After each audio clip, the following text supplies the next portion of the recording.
We're taking the family to Europe without you and your kids. You'll just slow us down, Dad said. I've been funding their trips for years, $40,000 annually. I said, have fun. Then I canceled my credit card they were using. They were at the airport when every transaction declined. Mom called from international terminal screaming. I was already boarding a flight to Bali with my kids. I heard my son's breathing change before I even fully understood what my dad had said. We were all packed into my parents' dining room on a Sunday night in early spring. My mom had lit candles like it was some special announcement dinner. My sister Paige was filming on her phone. My brother Ron had his usual smirk like he already knew the punchline. My dad tapped his glass. We're taking the family to Europe, he said like he was gifting us oxygen. The kids started buzzing immediately. My oldest Noah sat up straighter. My daughter Leia grabbed my wife Melissa's hand under the table. Then Dad pointed his fork at me like I was a loose thread he wanted to snip. Not you and your kids, he added. You'll just slow us down. My son's eyes went wide. My little one, Ben, didn't even know what Europe meant. He just knew everyone else looked excited, and suddenly my side of the table went quiet. Paige laughed. The bright, practice kind that sounds like a ringtone. Dad, don't say it like that, she said. But she didn't correct him. She didn't include us. She just enjoyed the moment. Mom slid a stack of navy blue envelopes down the table. Passport covers, she said, smiling too hard. I found them online. She handed one to Paige's kids, one to Ron's kids, then one to my parents themselves like they were part of the grandkid lineup.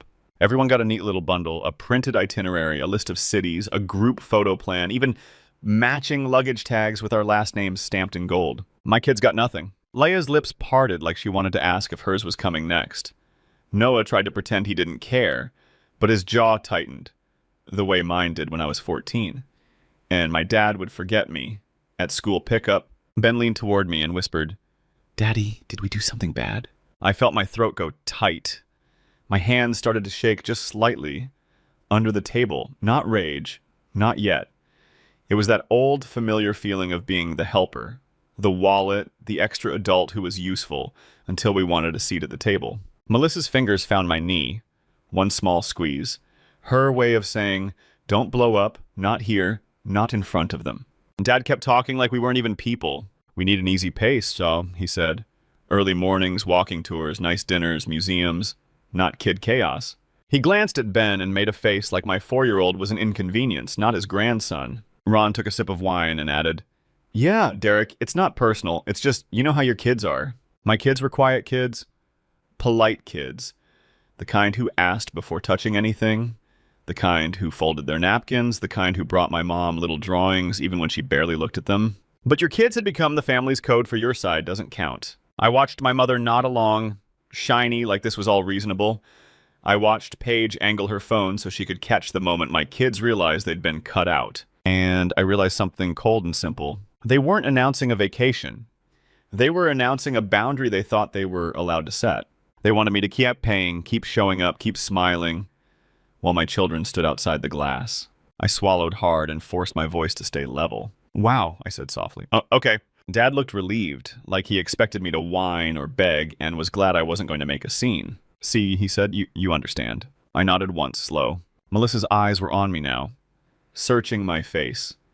She knew that tone. She knew I was already doing math in my head. Noah stared down at his plate. Leia's eyes had started to shine.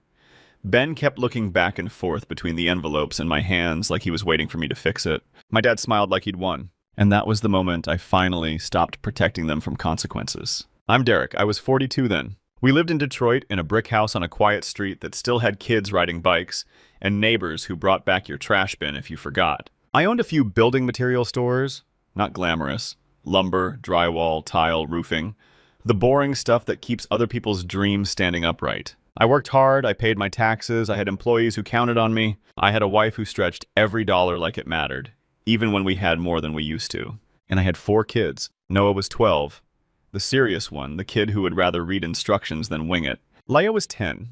Soft-spoken, always noticing who got left out. Mason was 7. Middle child energy, but in a gentle way. He tried to smooth everything over like it was his job. Ben was 4, still believed family meant safety by default. My parents lived in the suburbs outside the city. Big house, nice yard, 2 cars that were always newer than mine. And the kind of smile they wore in public that made people think they were generous. They were generous with my money, It started small, like it always does. A temporary loan when Dad said his pension paperwork got delayed. A little help when Mom wanted to redo the kitchen because she was tired of looking at the same cabinets. A quick favor paying for Ron's car repair because he had bad luck. Then my sister Paige got used to me covering things. Hotel rooms at family weddings, birthday parties. Plane tickets when Dad decided everyone should be together. I didn't mind at first. I told myself it was family. I told myself I was lucky. I told myself if I can help, I should. And I was the one who could help. My parents knew it. They'd ask with that soft voice, the one that pretended it was uncomfortable to request anything. Derek, honey, could you just put it on your card and we'll pay you back? They almost never paid me back. Or they'd pay me back by taking the money out of the next thing I was already covering. It was like being reimbursed with my own cash. When my store started doing well, it got worse. They stopped asking like it was a favor and started asking like it was my role. I paid for their anniversary trip to Napa. I paid for Ron's family emergency when his credit card got maxed. I paid for Paige's once-in-a-lifetime cruise because she needed memories with the kids. At one point, I did the math in a moment of tired honesty. It was about $40,000 a year, every year. Not one big check. $1,000 here, $2,000 there, $5,000 for flights, $800 for extra excursions, random charges on the card my mom had on file, Uber rides, restaurants, souvenirs. My credit card had turned into a family utility. And somehow, even after all that, my kids were still treated like optional guests. Small slights I swallowed. My parents hosting Grandkids Day and forgetting to tell us until the pictures hit Facebook. My mom buying matching pajamas for Paige and Ron's kids, then saying, "Oh, I didn't know your kids' sizes." My dad bragging about Ron's son's baseball trophy and calling Noah's science award cute. My sister Paige saying, "Chomp, your kids are kind of shy, huh?" Like it was a flaw. Every time I told myself it wasn't worth a fight. Every time Melissa looked at me like she wanted to scream, but she didn't because she was trying to respect my family ties. I kept thinking they'd come around. I kept thinking if we keep showing up, if we keep being generous, they'll start seeing my kids as part of the main family. But that dinner, that envelope lineup, that was them saying out loud what they'd been doing quietly for years. They wanted my money attached to my name, but not my children attached to their family story. On the drive home that night, the car was silent in a way that felt heavy. Noah sat in the back with his hoodie pulled up, staring out the window like he wanted to disappear. Leia kept blinking fast. She wouldn't let the tears fall. She's always been like that. Like crying is something you do in private so you don't inconvenience anyone. Mason tried to fix it. "Maybe it's just like a grown-up trip," he said too loudly. Desperate. Ben just asked again, "Daddy, why don't they want us?" Melissa held my hand at a red light and said quietly, "You saw their faces. They weren't confused. They were proud." I swallowed. I know. She didn't lecture me. She didn't say, I told you so. She just said the thing that landed like a hammer. I will not let our kids grow up thinking love is something you earn by paying. That night, after the kids went to bed, I opened my laptop at the kitchen table. Melissa poured 2 cups of tea. Not wine, tea. Like we were about to do something steady and adult. I pulled up my credit card account. There it was. My parents were authorized users, 2 cards, one in Dad's name, one in Mom's. I scrolled through recent charges and felt my stomach flip. New luggage set, expedited passport photos, travel insurance. They weren't just planning Europe. They'd already started spinning like the trip was guaranteed. And the wildest part, they were doing it on my card. I looked at Melissa. They didn't even ask. Melissa's mouth tightened. They never do. I sat there for a long minute. Then I said, "I'm done." I didn't say it like a threat. I didn't say it like a dramatic movie line. I said it like someone stating a fact. Melissa nodded once. "Okay, what's the boundary?" One clean move. One decision. Not 10 different revenge plans. Not some messy family war. Just one financial boundary that said, "I'm not your backup bank." I clicked into the authorized user settings. My finger hovered. I could already hear my mom's voice in my head. "You're punishing us." "You're making it about money." Family helps family. But my kids' faces kept flashing behind my eyes. Ben whispering, "Did we do something bad?" Leia staring at empty hands while other kids got envelopes. Noah's shoulders folding inward like he was learning a lesson I didn't want him to learn. I clicked remove authorized user. The screen asked me to confirm. I confirmed. Then I did it again for the second card. Both removed. Then I called the bank and spoke to a calm woman named Denise, who sounded like she'd heard every version of family drama. "I need to cancel 2 authorized user cards immediately," I told her. "No problem," she said. "Are the cards in your possession?" "No," I said. They're with the authorized users." "I can shut them off now," she said. "They'll decline starting immediately." My hand shook slightly as I said, "Do it." Denise didn't react. She just did her job. "Done," she said. You'll receive confirmation in your email. My phone buzzed a second later. Authorized users removed. Cards deactivated. I stared at the confirmation like it was a line in the sand. Melissa exhaled slowly. Okay. I nodded.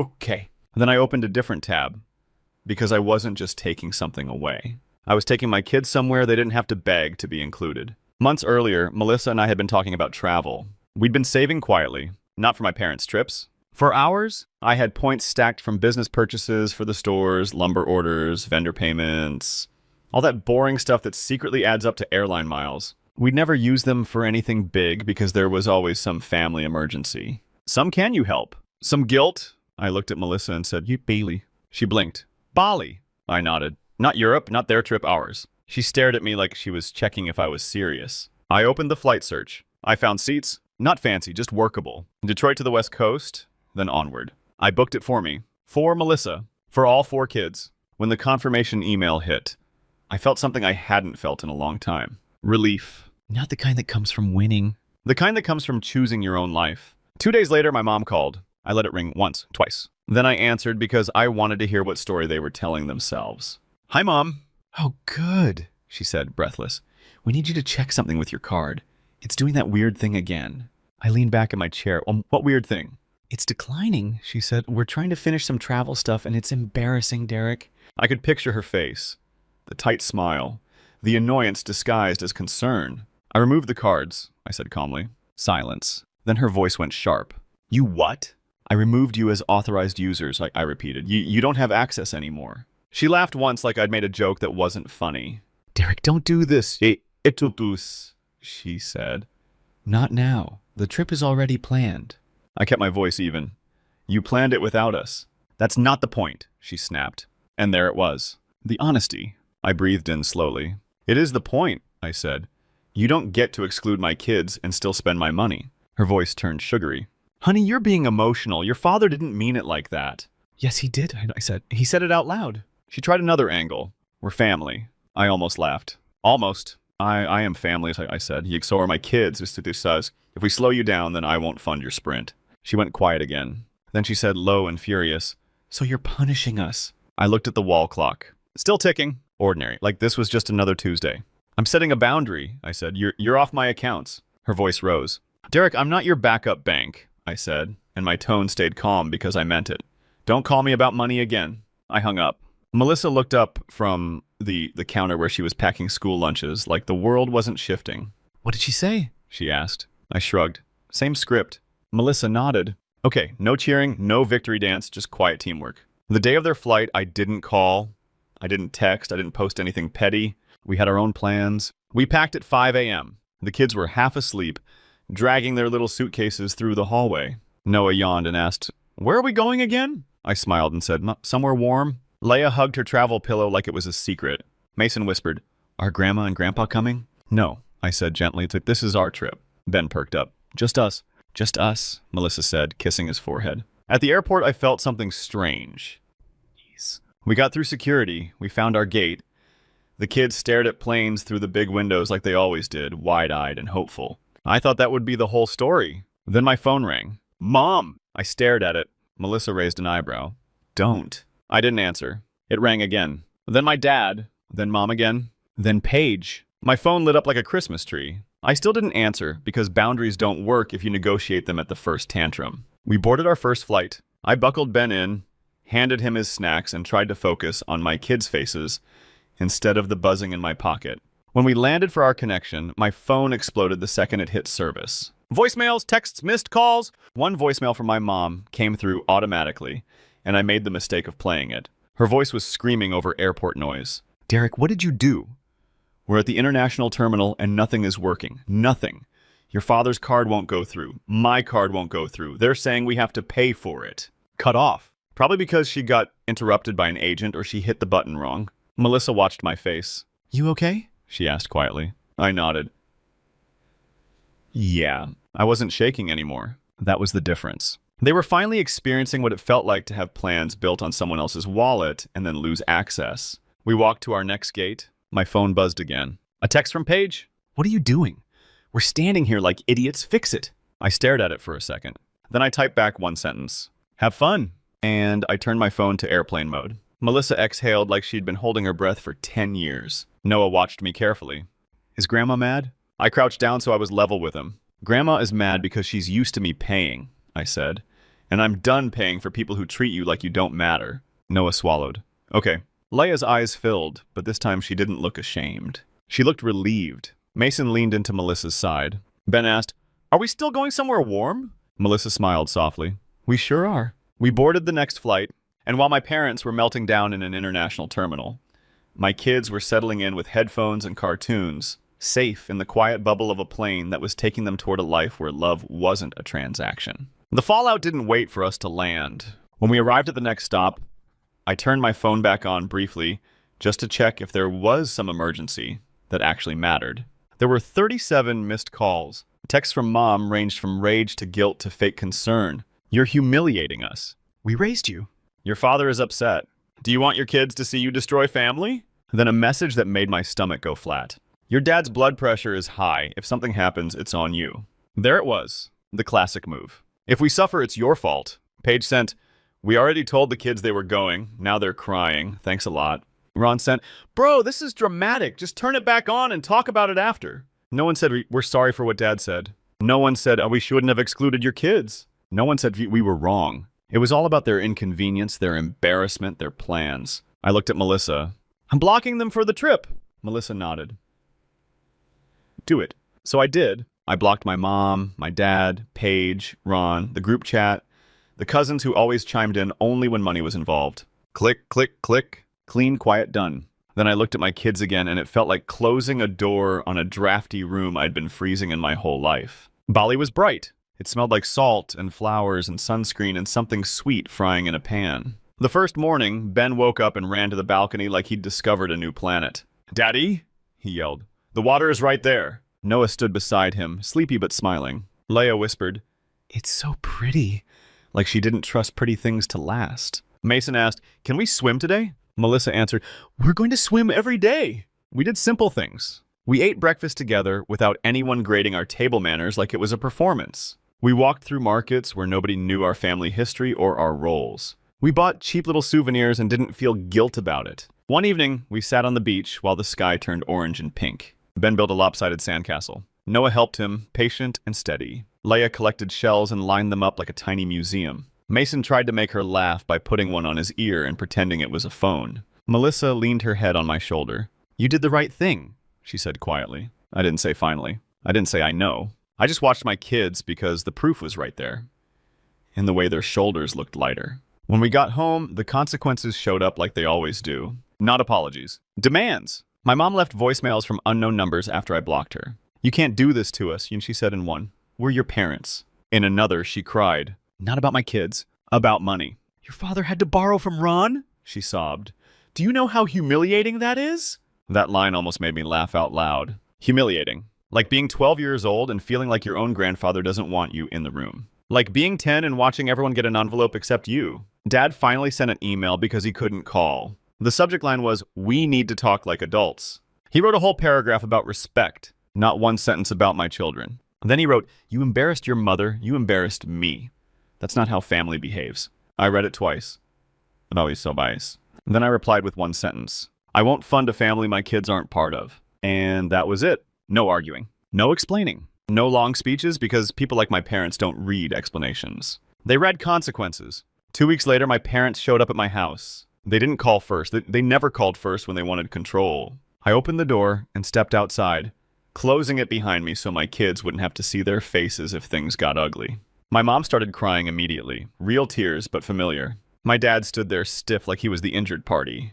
We didn't raise you to be cruel, Mom said. I kept my voice calm. You didn't raise me to let my kids be treated like they don't matter. Dad's jaw tightened. You made a scene. I didn't make a scene, I said. You made an announcement. I made a decision. Mom wiped her face and tried to step closer. Derek, honey, you're overreacting. Your father just meant... He meant what he said, I cut in gently. And you agreed. You handed out envelopes to everyone but my kids. Dad's eyes flashed. It was a travel pace issue. I nodded like I understood. Then travel at your pace with your money. Mom's face twisted. So that's it? You're cutting us off. I didn't say it angrily. I said it clearly. Yes, but I said, you're off my accounts permanently. Dad's voice went low. After everything we've done for you. I almost asked him to list it. I almost asked him to name one thing they'd done that didn't come with strings. But I didn't. Because I wasn't there to debate. I was there to hold a line. I'm not your backup bank, I repeated. And my kids are not optional family. Mom stared at me like she couldn't believe I was saying no without shaking. Dad looked past me out the front windows like he hoped to see the kids inside. Like maybe he could wave and soften me up. But I didn't move. Melissa opened the curtain just a crack. Not to spy, but to make sure I was okay. My mom saw her and snapped. This is her doing. I didn't even flinch. This is me protecting my kids, I said. You can call it whatever helps you sleep. Dad's voice hardened. So what now? I pointed to the driveway. Simple. Now you go home, I said. If you ever want a relationship with us, you start by apologizing to my kids for what you did. Not to me, to them. Mom gasped like I'd asked her to donate a kidney. Dad scoffed like the idea was beneath him. And that told me everything. They turned and walked back to their car. No apology, no accountability, just indignation. As they pulled away, Mom rolled down the window and yelled, "You'll regret this." I didn't answer. I went back inside. That night, Noah came into the kitchen while I was washing dishes. He hesitated in the doorway like he didn't want to make things heavier. "Dad," he said. I turned off the water. "Yeah, bud." He swallowed. "Are we in trouble with Grandma and Grandpa?" I walked over and put my hand on his shoulder. "No," I said. "You're not in trouble. You didn't do anything wrong." Leia appeared behind him, quiet as a shadow. "Then why don't they like us?" she asked, barely above a whisper. That question hit me harder than my mom's screaming ever could. I crouched down, both kids in front of me. "Some adults are missing parts," I said carefully. It's not about you, it's about them." Leia's eyes filled. Noah's voice went tight. "But you were paying for them." I nodded. I was. And that's part of why they acted like they could say whatever they wanted. They thought I'd keep paying no matter what. Leia's voice shook. "But you didn't." "No," I said, "because you matter more than their trip." Noah blinked fast like he was trying not to cry. Then he nodded once, like a kid accepting a hard truth. "Okay," he whispered. And I knew the boundary wasn't just about money. It was about teaching my kids what love is supposed to look like. A month later, we hosted our own family dinner. Nothing dramatic, just our table, our food, our normal. Melissa cooked, and the kids helped. Ben set the forks crooked, and Mason fixed them without teasing. Noah made a playlist and pretended he didn't care, but kept watching our faces. Leia placed a tiny vase of grocery store flowers in the center, like she was building something safe. We invited people who actually showed up. Melissa's sister came, and my cousin Tasha brought her boys, the ones who always included my kids. Then Aunt Diane, my dad's older sister, surprised us with a dessert box. "I heard what happened," she said. "I'm proud of you." She crouched to Ben and told him he deserved the ocean he'd seen. We ate, laughed, and talked about school projects instead of Europe. After dessert, Leia showed Diane a drawing. 6 stick figures holding hands by a beach labeled Dad, Mom, Noah, Leia, Mason, Ben. Just us. For the first time, I felt closure. Before everyone left, I set 2 extra chairs against the wall. Those were for my parents, and I said, I left space. They chose not to fill it. Noah saw them and didn't look hurt. He looked sure.